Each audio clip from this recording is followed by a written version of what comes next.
Hey guys, Ralph here. True Power Trumpet Fitness, and welcome to Terrific Tuesday. Terrific Tuesday. It's beautiful out here in Connecticut. Life's good when you have double C's. Anyway, you saw the thumbnail. This is a common theme of mine, and you're gonna hear it. You've heard it before. You're gonna hear it today, and you're gonna hear it again. Guys, you do not have to practice high to develop high notes. You don't have to. Quite the opposite. Okay? Anyway, let's see what we got. I have had a couple students already today, and I noodled around in the lesson, but I have not warmed up per se.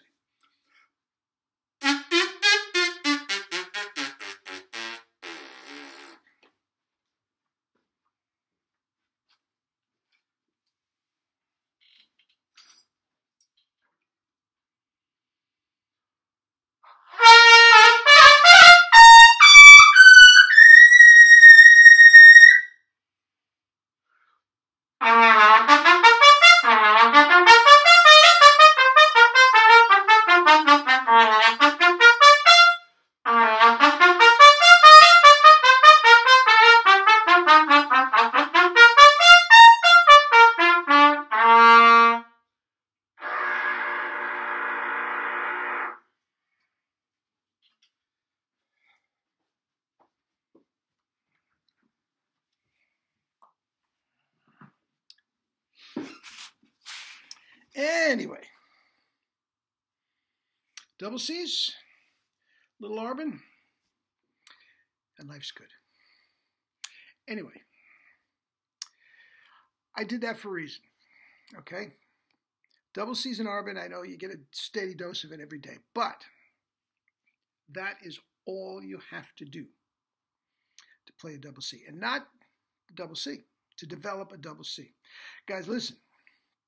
You do not have to squeak, squawk, and play high to develop those chops. You don't have to do it. The king for this was Maurice. Nobody had a more glorious upper register than Maurice. And you know what his hopefully he would get to it, his routine would be? All 14 of those characteristic studies. He told me this personally. He told it to Jerry many times. And he didn't always get it.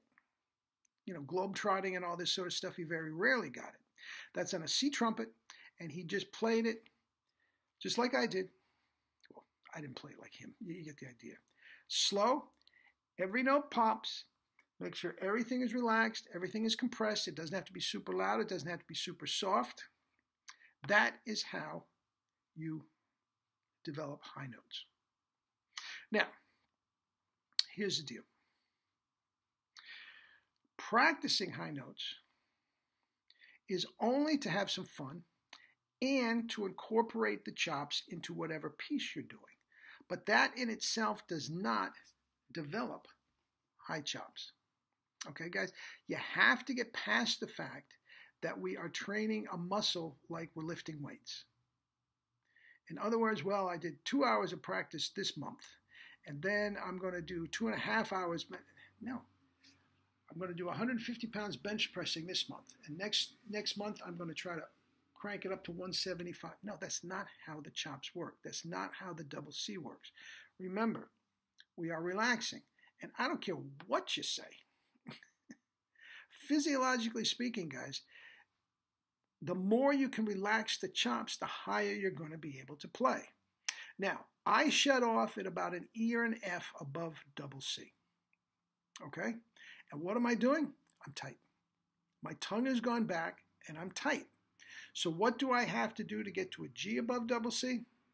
Which I'm squeaking them out every day, but they're not good notes. That's why I haven't played them yet. What do I have to do? Go back into low C to high C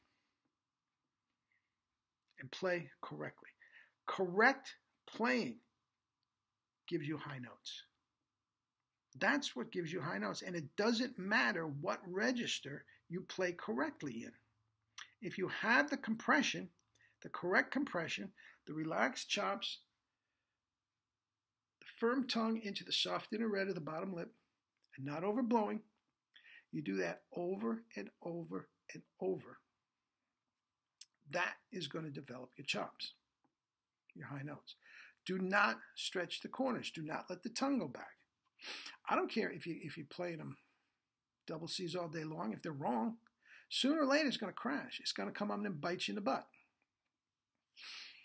Now, when you are playing correctly, it takes all the stress off your lips. All of it.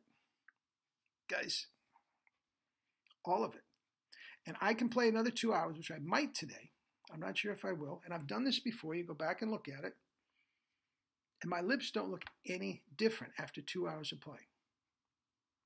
Yours shouldn't either. Maurice's didn't.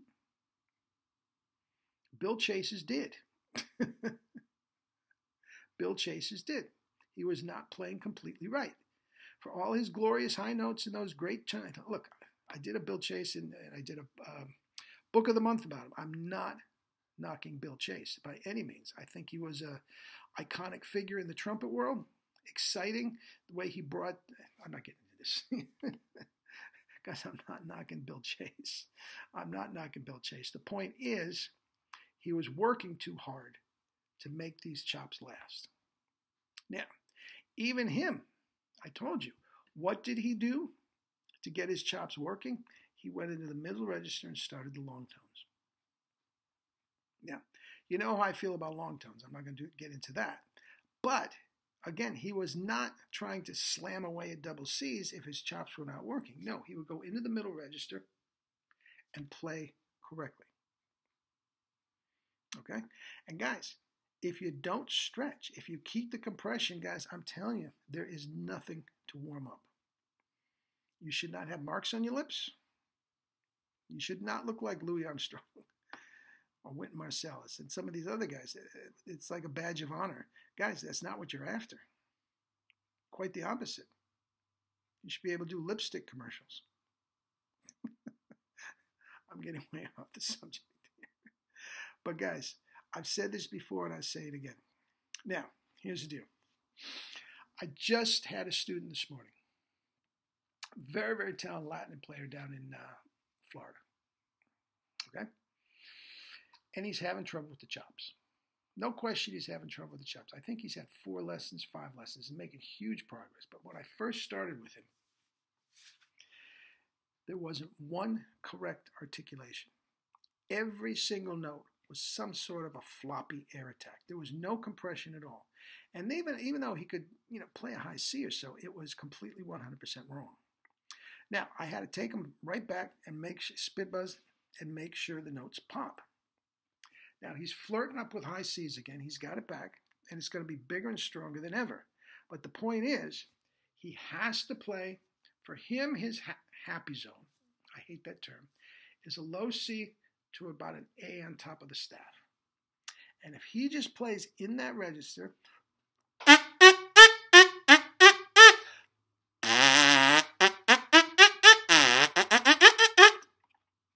spit buzzing over and over, it is going to come.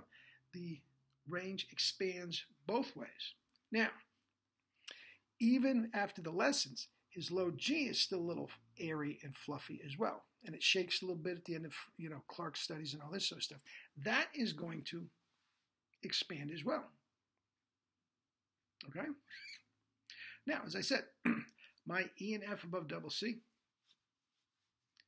it's tight, the tongue goes back, and that is what I'm working on. And I do not work on, I play the E and F maybe twice over the course of a day. Maybe that much. Many days, I go days without even trying to push the envelope because I know that all the work is right in the middle register. That's why I love the Arbin. For myself, I just play Arbin all day.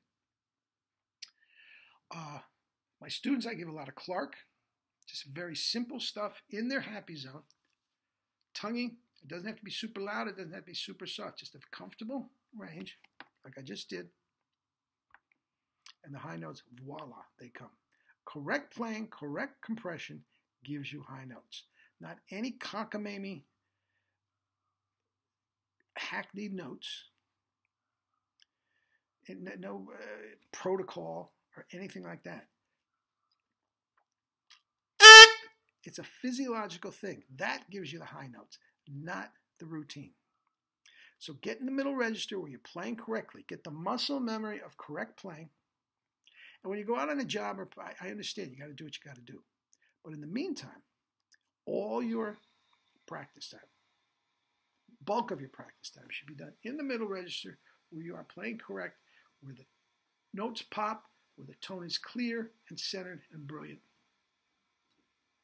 Not only will your range expand, that register will become magnificent if you're playing correctly and you spend all that time. It's such so easy and relaxed and powerful at the same time. You got the whole ball of wax. Okay? Do not have to squeak and squawk high notes to develop high notes. Don't have to do it. Quite the opposite, you shouldn't do it. All right? Have a great day. Eat and drink fruits and vegetables, and live your life with true power. I love you all.